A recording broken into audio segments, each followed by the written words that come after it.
لا إله إلا الله محمد رسول الله عليه صلاة الله وآله والأحبة. Hadirin, untuk menggali potensi yang ada pada manusia harus dengan pandangan basirah, pandangan hati. Dan ini kerja siapa? Ana wa man ittaba'ani, saya dan orang-orang yang mengikuti saya. Dalam tafsir Al-Jalalain dikatakan ana wa man amana bi. Jadi kerja saya dan kerja setiap orang yang beriman kepada saya. Wa subhanallahi wa ma anna minal musyrikin. Maha suci Allah dan bukanlah termasuk saya orang yang musyrik. Jadi hadirin, keuntungan yang pertama daripada ini kerja, kalau betul-betul setiap individu daripada umat membuat ini kerja, dia baru bisa mendeklarasikan dirinya sebagai orang yang bebas daripada kemusyrikan. Wa ma anna minal musyrikin. Jadi orang hanya diakui keimanannya oleh Allah, dibersihkan dirinya daripada kemusyrikan kalau dia sudah berdakwah. Kalau dia belajar dan belajar ilmu tauhid di mana saja belajar, bahkan walaupun dia belajar daripada Jibril alaihissalam, tapi kalau dia berdakwah belum diakui bahwasanya telah hilang kemusyrikan dalam diri dia. Jangan berkoar, akidah saya sudah baik, sudah benar, hanya dengan belajar, tapi tidak berdakwah. Jangankan kita, seorang Nabi saja hadir, Nabi Musa alaihissalam, diajarin tauhid oleh Allah subhanahu wa ta'ala. Yang mengajar siapa? Allah. Yang belajar siapa? Nabi. Di mana belajarnya? Bil wadil muqaddas tua. Wahai Musa, lepaskan kau punya sandal. Engkau sekarang dia berada di madrasah yang suci. Fakhla'an alaik, innaka bil wadil muqaddas tua. Wahai Musa, lepaskan kau punya sandal. Kau sekarang berada di tempat yang suci, yang bersih. Kemudian, jadi madrasahnya madrasah yang bersih betul-betul, enggak ada kotoran najis di sana. Gurunya Allah yang mengajar, yang belajar Nabi. Pelajarannya apa? Fastami' lima yuha. Dengarkan apa yang diajarkan kepada kamu. Innani anallah la ilaha illa ana. Sesungguhnya aku adalah Allah, tiada yang disembah dengan sembah kecuali aku. Pelajarannya tauhid. Pelajaran yang paling tinggi dalam Islam adalah tauhid. Yang mengajar Allah, yang belajar Nabi, pelajarannya tauhid. Pelajaran yang paling tinggi dan tempat yang suci. Fastami' lima yuha. Innani anallah la ilaha illa ana. Tapi apakah dengan belajar bisa mendeklarasikan dirinya saya sebagai orang yang bebas daripada kemusyrikan, baik syirik jali ataupun syirik khafi? Maka ada ujian daripada Allah, gambaran pada umat semuanya. Wahai umat, wahai manusia, jangan kau berkoar, jangan kau berlagak, hanya duduk di madrasah di depan seorang kiai, belajar ilmu tauhid, sudah mengaku dirinya sebagai hebat, bebas dari kemusyrikan. Wa ma tilka biyaminika ya Musa. Wahai Musa, apa yang di tangan kanan kamu itu? Ujian daripada Allah. Apakah tauhid sudah tertanam atau belum? Lantas sang murid menjawab, iya asaya, ini tongkat saya. Akrab dengan tongkat, mengetahui manfaat tongkat yang dia miliki. Maka tanpa segan beliau bukan mengatakan iya aso, dia tongkat, bukan asoya, tongkat saya. Atawakkau alaiha, saya gunakan untuk melangkah. Wa husyu bi ala ghanami, saya gunakan untuk memukul daun-daunan sehingga jatuh dan dimakan oleh kambing-kambing saya. Waliya fiha ma'arib ukhra, dan banyak manfaat lain lagi ya Allah. Lupa tauhid yang baru diajarkan.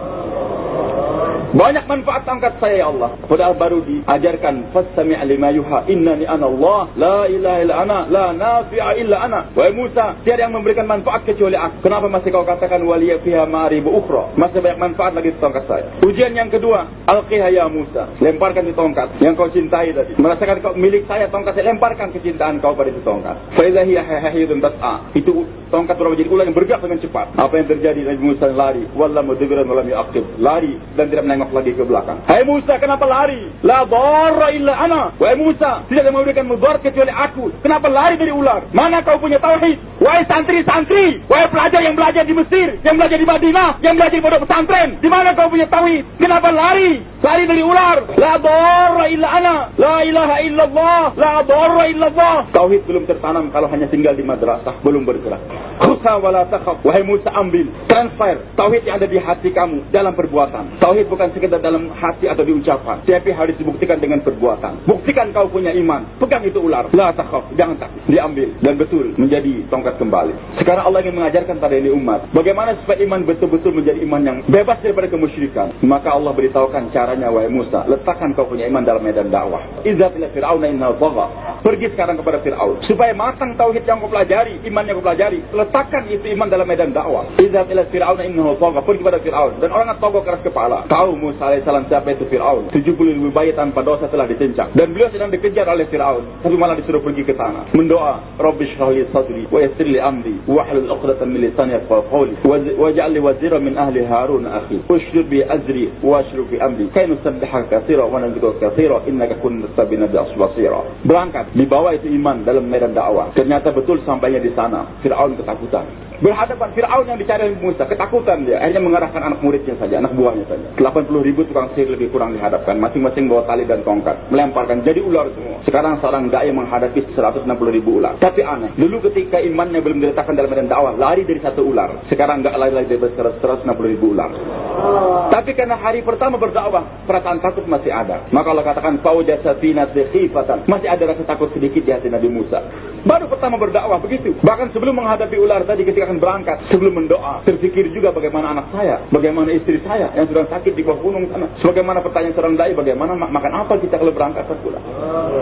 Maka dalam tafsir Al-Alusi dijelaskan dalam wa min dabbati. Allah katakan juz ke-12 kan sebelum apa? Juz ke-12. Maka Allah katakan, wahai Musa, pukul batu yang di depan kau. Dipukul batu belah, tapi ada batu lagi. Pukul lagi itu batu, belah lagi, ada batu lagi dalamnya. Pukul lagi itu batu. Batu yang ketiga dipukul lagi. Ternyata keluar seekor binatang kecil. Di mulutnya ada makanan. Kau dari mana Allah bisa menembuskan makanan kepada seekor binatang kecil? Dalam 3 lapisan itu batu. Siapa yang memberikan rezeki? Allah. Ar-Razzaq wallah, Al-Khaliq wallah, Al-Malik wallah, Ar-Razzaq wallah. Tidak susah bagi Allah. Tidak ada satu orang dokter pun yang ahli bisa menembuskan makanan, menginfuskan makanan ke dalam 3 lapisan batu. Ada di sini dokter yang bisa menembuskan jarumnya ke dalam 3 lapisan batu tadi tanpa merusak itu bentuk batu. Yang kuasa siapa? Allah. Jangan khawatir wahai Musa, jangankan istri kamu di luar batu, binatang dalam 3 lapisan batu saja aku mampu untuk memberikan makanan kepada dia. Dengarkan apa yang dia ucapkan. Maka Nabi Musa tawajuh mendengarkan ucapan daripada itu binatang kecil. Subhana man yarani. Maha suci Allah yang melihat aku senantiasa. Wa yasma'u kalami, mendengarkan setiap ucapanku. Wa ya'rifu makani, mengetahui di mana tempat aku. Wa yadhkuruni wa la yansani, dan selalu mengingat aku, tidak pernah melupakan aku. Binatang dalam 3 lapisan batu, Allah tidak pernah lupa untuk memberikan rezeki pada dia. Itu binatang. Bagaimana engkau wahai Musa?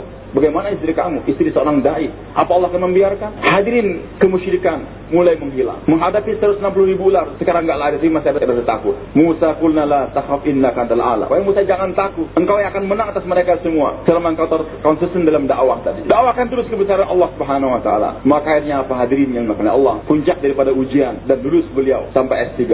Di depan lautan, di belakang tentara Fir'aun. Membawa umatnya Nabi Musa alaihissalam menyeberang lautan. Bani Israel yang meletakkan imannya dalam ibadah.